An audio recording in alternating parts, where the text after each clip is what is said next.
Cinta setelah menikah. Bab 27. Raihan tidak sabar. Kuperingatkan, jawab pertanyaanku. Yuki menyeringai. Dasar gila. Yuki ingin menutup telepon. Lalu terdengar suara Raihan. Cobalah kalau kamu berani menutup teleponku. Raihan telah menebak pikiran Yuki dan memperingatkannya. Alis Yuki mengerut. Bekerja keras sepanjang malam membuatnya kelelahan. Sama sekali tidak ingin bertengkar lagi dengan pria itu. Kenapa aku harus memberitahumu? Mata hitam kelam Raihan memancarkan cahaya haus darah. Yuki, jangan lupa akan kontrak kita. Jika aku tahu kamu bersama dengan pria lain, maka kamu akan mati. Mengerti? Dasar gila. Yuki mengerutkan kening dan langsung menutup telepon. Suara telepon yang terputus di malam yang sunyi, nampak sunyi dan canggung. Raihan dengan erat menggenggam ponselnya seakan sedang mencengkram Yuki. Wanita ini ternyata berani menutup teleponnya. Pandangan matanya dingin. Malam sudah larut, tapi Raihan malah tidak mengantuk.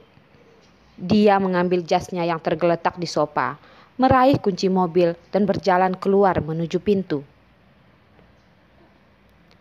Di toko bunga, Yuki membungkus seikat bunga terakhir. Mengemas barang-barangnya, bersiap untuk menutup pintu. Ketika berbalik, melihat sesosok bayangan panjang di luar pintu yang berjalan ke arahnya. Yuki, apa sudah selesai bekerja? Itu adalah teman sekelas Yuki, Luffy. Oh, Luffy, kamu. Kenapa kamu ada di sini? Yuki mengusap dahinya, benar-benar merasa sakit kepala.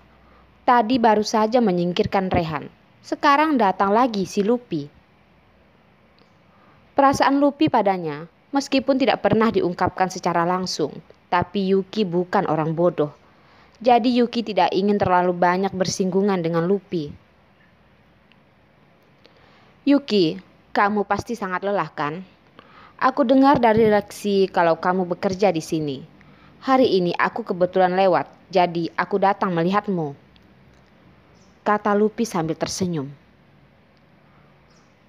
Oh, biasa saja, sudah terbiasa. Aku ingin menutup toko dan pulang. Sampai jumpa besok. Yuki bergegas ingin Luffy pergi. Dia benar-benar lelah sekarang.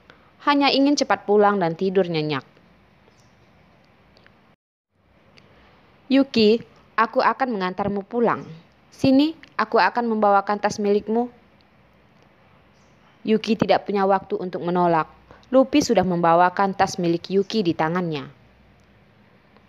Oh, terima kasih kalau begitu. Bagaimanapun, dia adalah teman sekelasnya. Bertemu setiap hari. Yuki tidak ingin membuat hubungannya menjadi terlalu kaku. Di bawah pohon di luar pintu, sebuah Lamborghini diparkir. Raihan yang berada di dalam mobil, raut wajahnya benar-benar sangat masam. Pria itu apakah adalah Kak Stephen yang disebut-sebut Yuki? Tangan Raihan menggenggam roda kemudi dengan erat, seakan hampir menghancurkan roda kemudi. Sepasang mata hitamnya itu dengan marah menatap interaksi intim antara keduanya di toko bunga. Dengan perhatian membantu Yuki menurunkan gerbang besi toko bunga, Luffy sangat bahagia. Setelah mengejar Yuki begitu lama, hari ini adalah pertama kalinya dia berkomunikasi begitu dekat dengan Yuki. Biasanya, Yuki memang sangat ceria dan murah hati, tapi dia selalu sangat sibuk. Hampir tidak memiliki kesempatan untuk berkomunikasi berdua dengannya. Hari ini, dia harus mengatakan perasaannya. Yuki, apa kamu tahu? Aku menyukaimu sejak lama. Luffy menatap mata jernih Yuki dengan berani. Ah, Ini aku... Yuki seketika tergagap. Tidak bisa memikirkan bagaimana cara untuk menolaknya secara halus. Penampilannya yang menundukkan kepala dengan kesulitan terlihat di mata Rehan yang berada di dalam mobil. Wajah Yuki sangat malu dan gelisah. Perasaan masam menerjang otaknya. Rehan tidak bisa menahannya lagi. Kaki panjangnya melangkah keluar dari mobil, menutup mobil dengan kencang. Bab 28. Rehan yang tiba-tiba muncul membuat Yuki dan Lupi yang berada di pintu masuk toko bunga tertegun. Melihat mata Rehan yang haus akan darah itu, dengan lekat menatap Lupi. Yuki tiba-tiba panik. Yuki sangat memahami temperamen Rehan. Dia benar-benar gila. Lupi, cepat lari. Yuki melangkah maju menghalangi Rehan, menoleh dan berteriak pada Lupi. Meskipun Lupi adalah pria besar setinggi 180, tapi jika dibandingkan dengan Rehan, dia masih tampak lebih lemah. Alis tebal Rehan mengerut lebih dalam, tangannya mengepal dengan erat. Kuku-kuku jarinya memutih. Dia benar-benar marah hingga mencapai batasnya. Yuki, dia sedang membela selingkuhannya. Lupi menatap Rehan dan sedikit tidak bisa memahami situasinya. Tidak menunggu Lupi bereaksi, wajahnya sudah menerima tinjuan. Rehan seperti singa yang sedang marah. Kemudian tinjuan lain kembali dilayangkan. Mata Lupi seketika memar kebiruan. Rehan, apa yang sedang kamu lakukan? Dasar gila. Yuki bergegas menghalangi di depan Lupi. Sepasang matanya tertutup kabut. Menatap Rehan dengan penuh kebencian. Apa dia berpikir hidupnya tidak cukup kacau? Rehan merasa sesak. Yuki dengan begitu jelas melindungi Lupi. Kedua matanya yang tajam itu memicing dengan berbahaya. Yuki, minggir. Jangan sampai aku juga ikut meninjumu.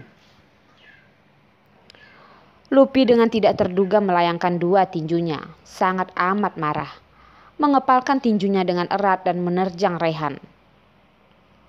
Rehan tersenyum dengan dingin, memukul dengan pukulan yang amat kencang. Melihat tinju itu akan mengenai wajah Lupi, Yuki sudah tidak memperdulikan apapun lagi. Dia berdiri dan menghalangi di antara keduanya. Tinjunya yang sangat kencang dengan kejam jatuh di wajah Yuki. Yuki merasa pusing, merasa ada cairan di hidungnya yang sepertinya mengalir keluar. Kemudian dia pun pingsan. Di bangsal VIP yang bersih dan rapi, alis Rehan mengerutkan alisnya yang tebal, duduk di samping ranjang sambil menatap Yuki. Wajah yang pucat, warna bibirnya yang merah muda memudar. Sangat pucat hingga membuat orang lain merasa tidak tega. Tidak tega? Rehan terkejut dengan kata-kata ini. Tidak tega? Apakah perasaan tidak tenang di dalam hatinya ini adalah rasa tidak tega? Mata Rehan yang tajam sangat jarang terlihat bimbang. Bagi dirinya, wanita itu seperti pakaian. Dikenakan lama kemudian dibuang. Bagaimana mungkin dia memiliki perasaan tidak tega seperti ini pada wanita ini? Benaknya kacau. Wanita kecil ini benar-benar telah mengacaukan hidupnya. Ketika Yuki bangun, perlahan-lahan membuka matanya. Kebetulan menatap mata Rehan yang sedang menatapnya sambil melamun. Pandangan mata Rehan lembut. Yuki pikir matanya rabun. Menggosok matanya, kemudian kembali melihat mata Rehan. Benar saja, mana mungkin ada pandangan lembut di mata Rehan. Sangat jelas itu hanya ada kesombongan dan ketidakpedulian. Kemudian Yuki takut dan menepuk-nepuk dadanya sendiri. Kelembutan tadi itu benar-benar matanya yang rabun. Raihan orang yang seperti itu, selain mementingkan diri sendiri, menggunakan kekerasan, apalagi yang bisa dia lakukan? Raihan terkejut dikarenakan Yuki yang tiba-tiba membuka mata. Dengan cepat, dia menyembunyikan emosinya. Dengan dingin dia bertanya, "Sudah sadar? Siapa pria tadi malam?" Kemarin, sewaktu Yuki pingsan, Raihan hanya memperdulikan untuk menelpon ambulan, mengabaikan pria itu yang berbaring di tanah dan tidak menanyakan asal-usulnya. Ketika mendengar pertanyaan Raihan, Yuki menghela napas. Apa-apaan pria ini? Yuki menolehkan kepalanya, tidak ingin memperdulikan Raihan. Tidak ada yang perlu dibicarakan dengan orang yang agak tidak masuk akal.